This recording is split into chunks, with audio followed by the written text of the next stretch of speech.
અધ્યાય 1 કુરુક્ષેત્રની યુદ્ધભૂમિ પર સૈન્ય નિરીક્ષણ. ધૃતરાષ્ટ્ર ઉવાચ. ધર્મક્ષેત્રે કુરુક્ષેત્રે સમવેતાયુયુત્સવઃ મામકાઃ પાંડવાશ્ચૈવ કિમ કુર્વત સંજય. ધૃતરાષ્ટ્ર કહે છે સંજયને, હે સંજય, તીર્થભૂમિ કુરુક્ષેત્રમાં યુદ્ધ કરવાની ઈચ્છાથી એકત્ર થયેલા મારા તથા પાંડુના પુત્રોએ શું કર્યું? આ શ્લોકમાં અંધ રાજા ધૃતરાષ્ટ્ર પોતાના મંત્રી સંજયને પૂછે છે કે કુરુક્ષેત્રના યુદ્ધ મેદાનમાં યુદ્ધ માટે ભેગા થયેલા તેમના પોતાના પુત્રો અને પાંડવો શું કરી રહ્યા છે.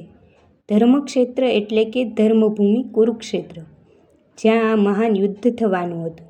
ધૃતરાષ્ટ્ર જાણે છે કે તે જગ્યા ધર્મપ્રધાન છે અને તે વિચારે છે કે પાંડવો ત્યાં વધુ પ્રભાવશાળી રહેશે.